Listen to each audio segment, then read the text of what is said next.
Alright, it's time to do a cut test on the Olive Knives Arbor. This is a fixed blade that was sent to me from Olive Knives for free to test and do a video on.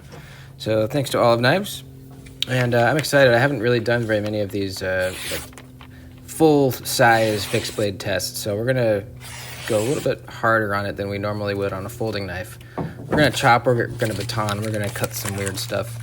But first we have to do just our regular cut testing we do on all our knives, which you guys have seen before if you've been subscribed for a while. So we start out with regular thickness cardboard here. See how it passes through. The blade steel here is Elmax. It's gliding through, man. Freaking gliding. The blade stock's pretty thick too. Now the grind is interesting on this thing. You'll notice it doesn't look like a regular flat grind. It's what they call a Fibonacci grind. Instead of one surface, it's kind of a bunch of little different facets, different surfaces. It has to do with the distance between those surfaces has to do with the Fibonacci sequence. Yeah.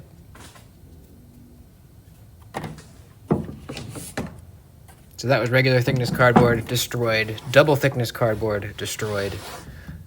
Let's try some utility cutting. It's a drop point, so you're gonna have to kind of lift up a ways to get to the tip.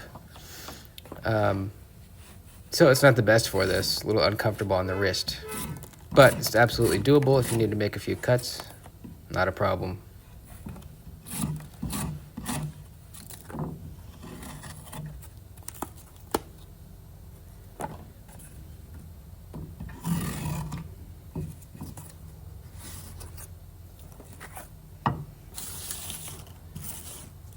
All right, what's next? Let's get out some tubing, some rubber tubing.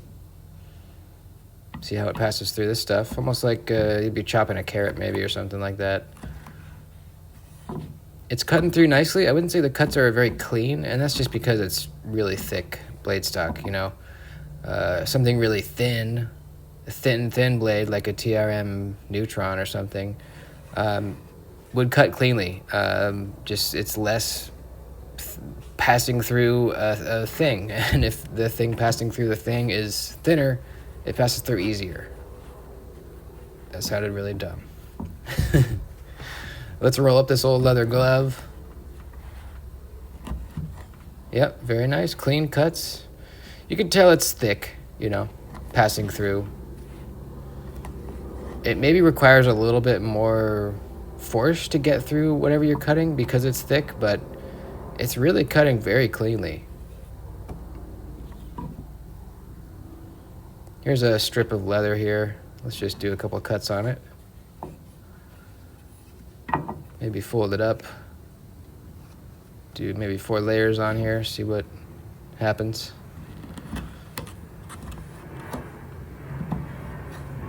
Yeah, nice.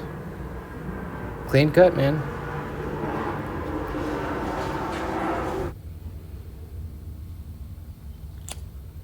Easy.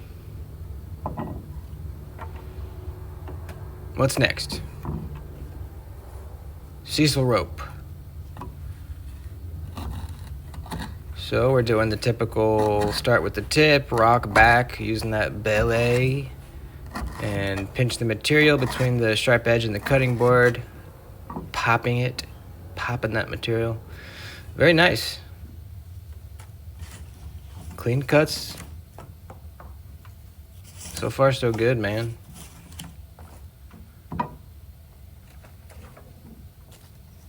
I found some of this stuff that was securing an item on a pallet. I'm sure a lot of you guys have seen this stuff before. It's like a plastic strap material.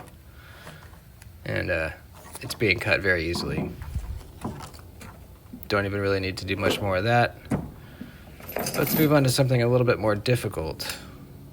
Some 2-inch ratchet strap material. Let's see if we can get through in one cut here. Almost. I think that was user error. We're gonna try again and see if I can get all the way.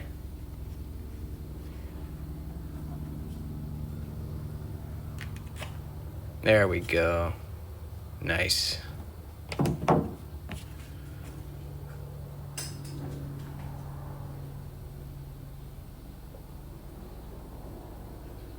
Need a quick refresher.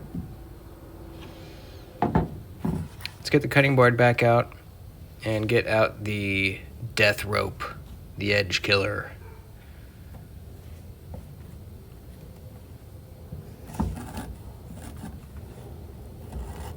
It cut through this pretty fast. Not the cleanest cut, but it cut fast and easily.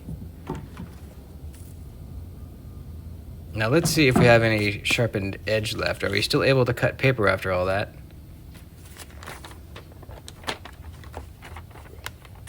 Yep. No problemo.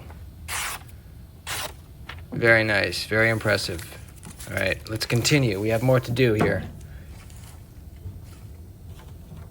Now, one of the benefits of having this Fibonacci grind is when you're cutting vegetables, it supposedly doesn't stick to the blade. You know, your slice of tomato or something sometimes will get stuck to the edge bevel, or the bevel, I mean. Since there's different facets, different surfaces in the bevel, it should prevent that from happening. And so far, that seems to be the case. I didn't get one sticky potato. This is a great camp knife. I would love to take this camping. In fact, I probably will next time I go camping. I think this will be my camp knife. Show that potato who's boss.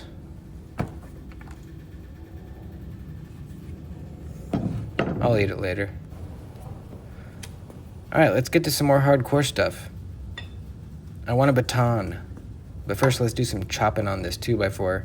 Just see how the edge bites into the wood, you know. See how the edge handles it. Almost forgot my safety glasses.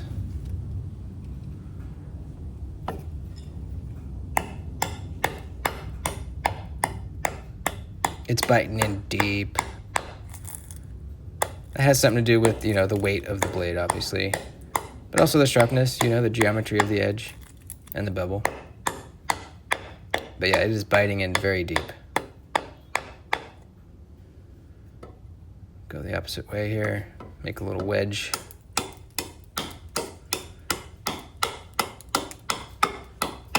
It's fun, man. I like doing this. Look at that.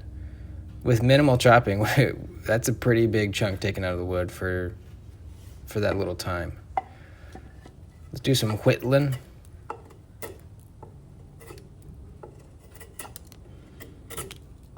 Nicely, man, I gotta say the ergos are so good on this thing. You know, using folding knives, most of the time you forget how good ergos can be on a fixed blade. There's no clip, there's no lock bar, there's nothing to give you a hot spot or any uncomfortability. It's just pure handle.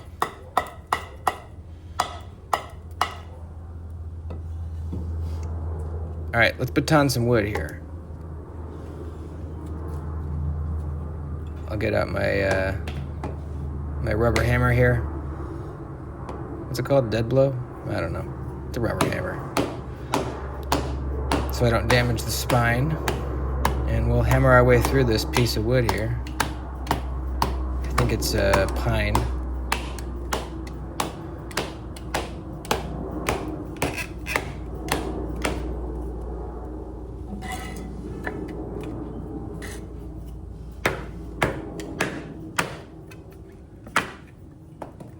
Nice. Easy. This knife just feels really tough. This one might be a little thick for the knife. Let's see. Yeah, I wouldn't really have any knife to hit on the other side, so that might be too big. Let's grab another piece and go again.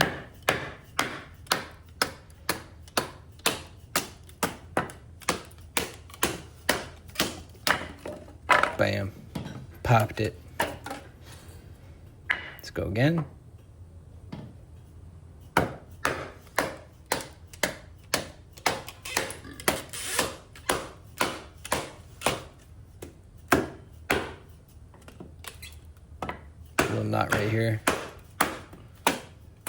Bam, popped it.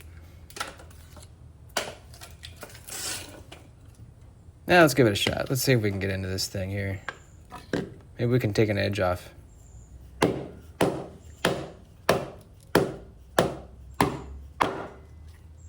Kind of bit off more than I could chew there.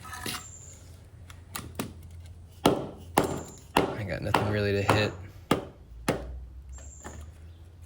Let's try again.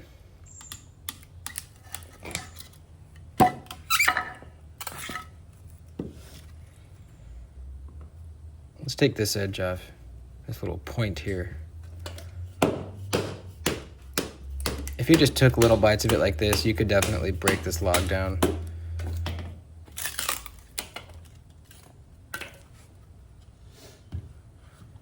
I would say, yeah, I'd say it did very well with the batoning. I don't feel any sort of nick or chip in the blade at all. Feels smooth against my fingernail, like it was when we started. Now, part of the spine is a 90-degree edge, so you can strike a ferro rod off of that, which is really handy, especially if this is sort of a bushcrafting knife, what you're using it for. But where your thumb would kind of brace up on the spine, they keep it rounded there. You can see that right there. So about 3/4 of the blade is the 90-degree, and then the last quarter is nice and rounded for your thumb. How about some copper wire? I don't know what gauge this is. I'm not an electrician. It looks like about an 1/8 inch thick. Pop. Let's double it up.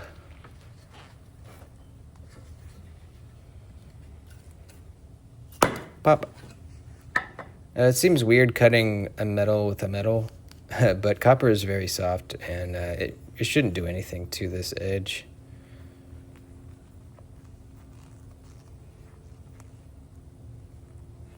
Let's double it up again. Now we got 4.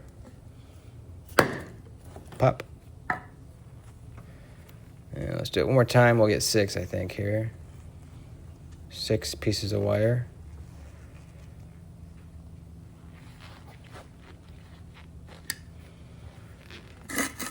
And pop.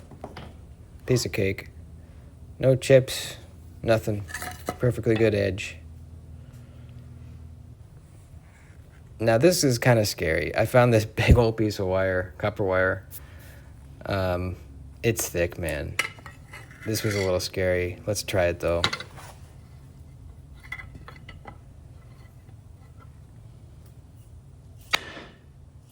Okay, a couple whacks, 4 whacks, and it buried itself deep in the wood.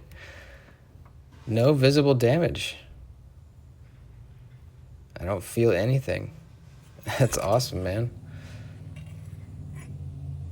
It was probably a 1/4 inch piece of copper. Edge is undamaged.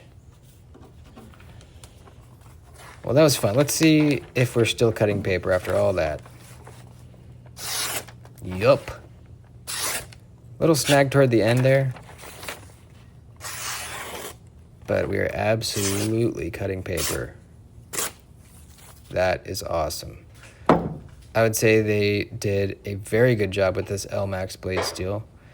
Now the blade was made in South Africa and then sent to the US where it was finished. I believe the handle was made here in the States. So that's cool. You know, I've always heard that South African makers do a very good job. And I would say that is true, judging from this knife at least. Let's give it a strop.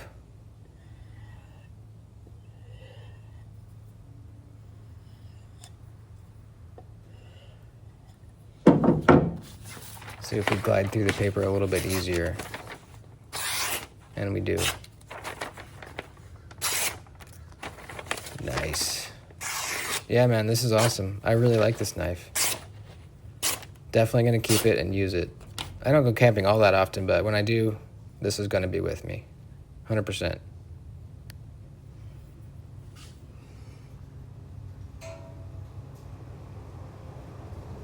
That's about it. Thanks for watching. Let me know what you think in the comments. See you next time.